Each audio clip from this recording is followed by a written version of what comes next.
Bonjour à toutes et à tous et bienvenue dans cette vidéo où j'ai envie de montrer et de prouver aussi mon désaccord envers Povilas Corop, plus connu sous le nom de Laravel Daily, qui a publié un tweet assez récemment sur les bonnes pratiques avec la PO en PHP et les design patterns. Comme quoi, en très très gros, hein, et on le comprend via ce même, nous les développeurs, on n'a pas besoin de comprendre les design patterns.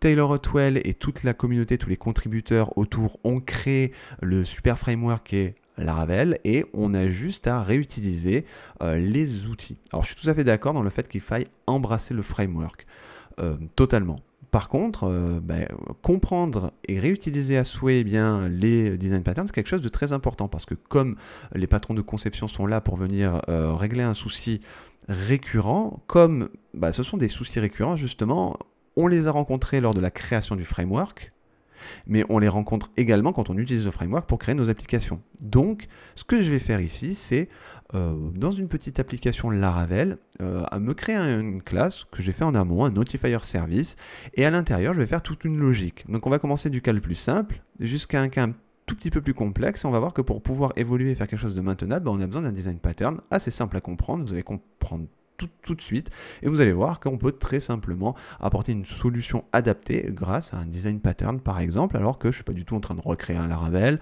ou que c'est finalement une feature assez simple que je vais faire. La feature en l'occurrence, ça va être des notifications. Alors juste pour vous montrer, mon modèle user, je lui ai rajouté des notifications pour plus tard, donc des booléens, hein, Notify Slack, Facebook, SMS, mais ça c'est pour plus tard. Et pour le moment, j'ai juste créé un dossier action qui est vide. J'ai créé mes notifications, donc c'est juste des notifications, donc on a une notification via email ici, on a une notification SMS, une notification Slack et Facebook. Alors l'idée, ça va être, au travers de mon service, de refléter un peu la logique. Déjà, le cas le plus simple, on va dans Action se créer une classe qui va s'appeler Notifier.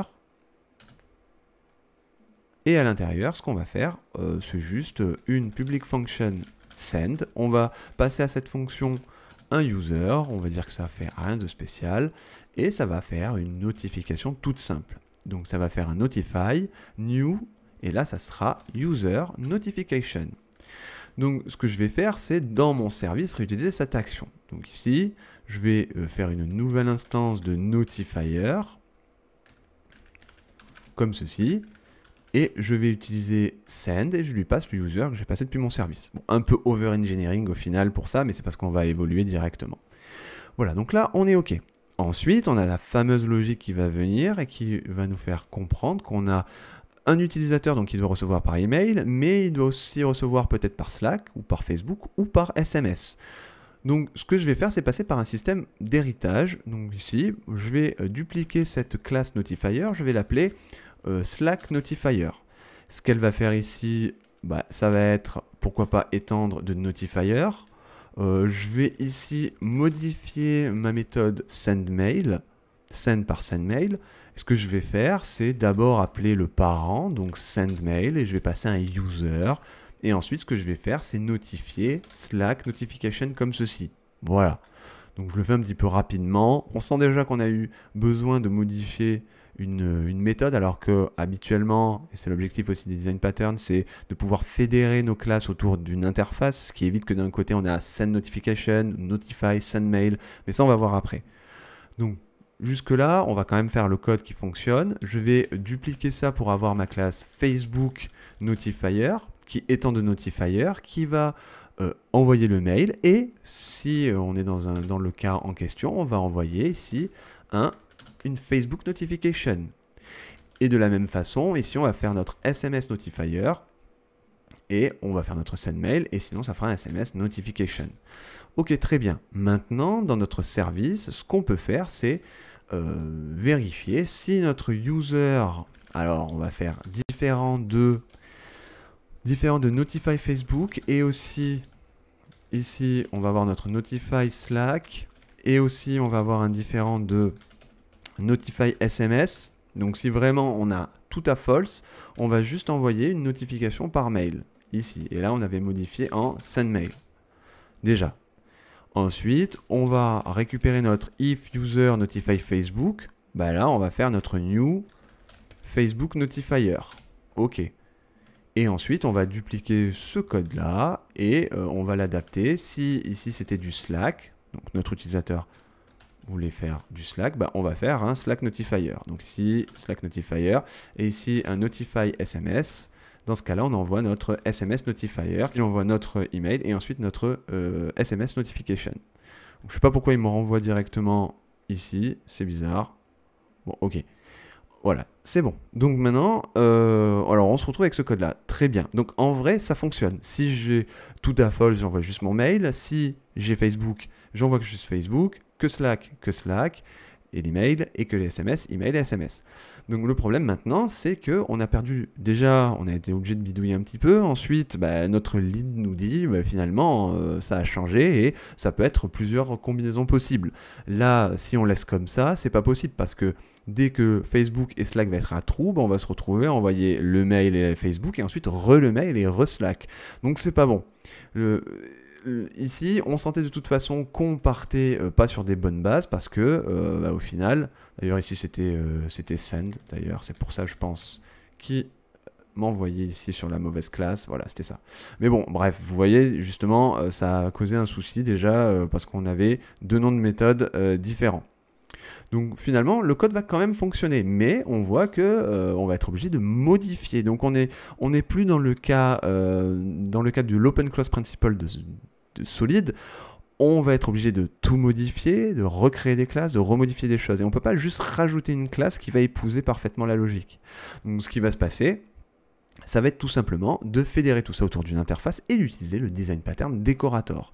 Le design pattern Decorator, il va permettre à chaque fois d'envoyer notre mail et de moduler les comportements autour, bah, soit c'est de la combinaison choisie, donc SMS et Slack, ou SMS, Facebook et Slack, et voilà. Et j'ai écrit des tests, comme ça, à la fin, bah, on va voir que tout fonctionne.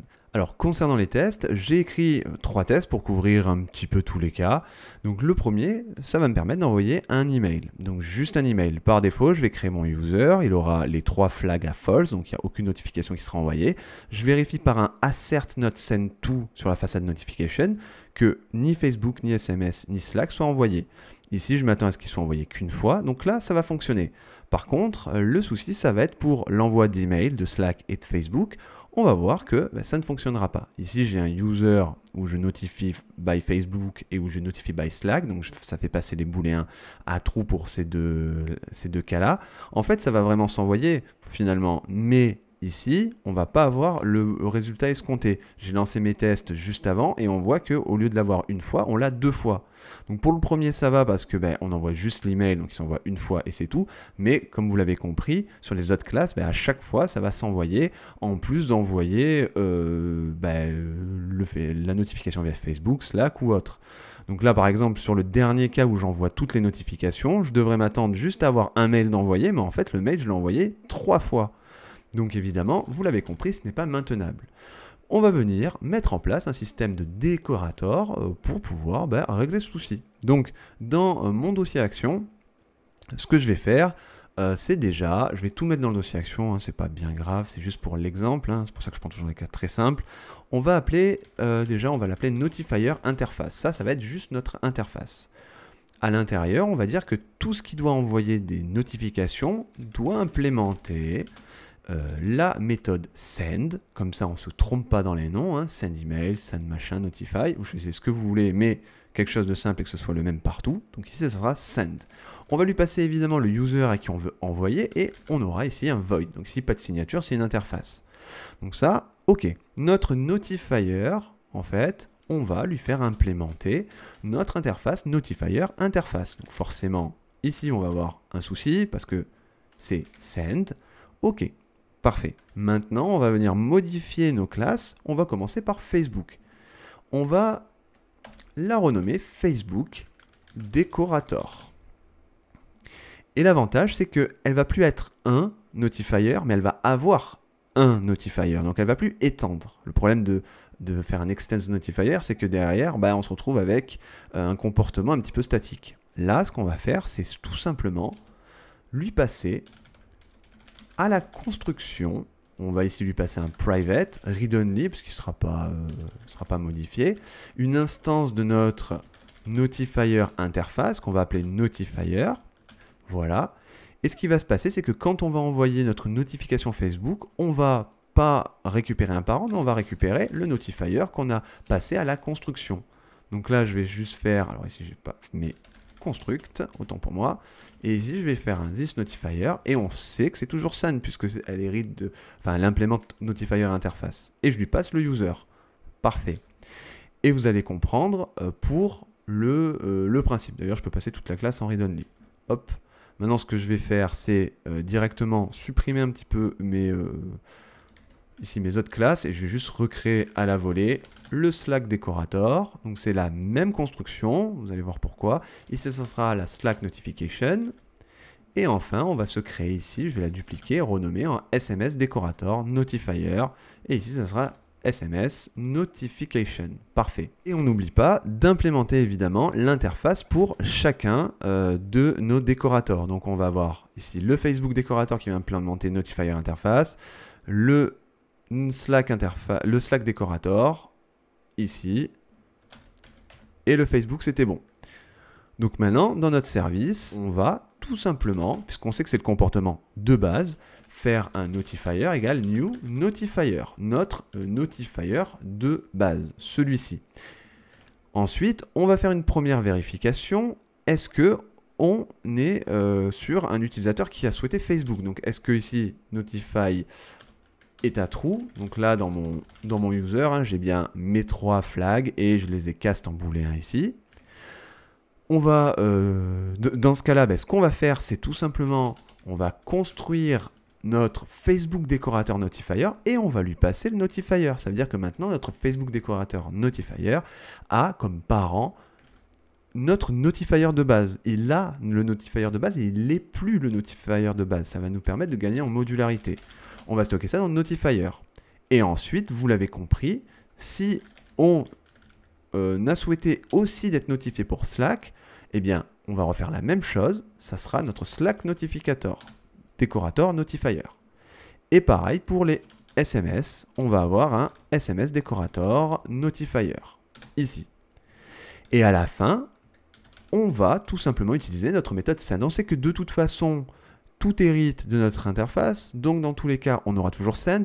Et suivant si par exemple, on avait coché Facebook et Slack dans notre configuration user, donc on a les deux à true, on va avoir Facebook qui va avoir comme parent notre notifier, donc il va envoyer l'email, ensuite il va envoyer Facebook. Et ensuite, pour notre Slack, donc c'est bien lui qu'on va send, hein, on va avoir cette instance-là. On va ici avoir, on va lancer notre notification Slack, on va lancer le parent qui est le Facebook, et le Facebook va notifier Facebook et va aussi notifier son propre parent, donc le grand-parent du Slack Decorator Notifier, la notification par email. Donc en fait, là, on a traité tous les cas avec un décorateur très simple et on va pouvoir tout simplement relancer nos tests. Donc je vais tout clear et je vais relancer ma commande test. Et voilà, maintenant, nos tests passent. On sait que les combinaisons sont OK et que notre email n'est envoyé qu'une fois, peu importe la combinaison choisie. Donc voilà comment facilement régler des soucis avec un design pattern. Donc si les patrons de conception vous intéressent et que vous voulez que je fasse un petit peu plus de vidéos là-dessus, n'hésitez pas à me le dire en commentaire. Je vous remercie pour votre fidélité et je vous donne rendez-vous dans la prochaine vidéo.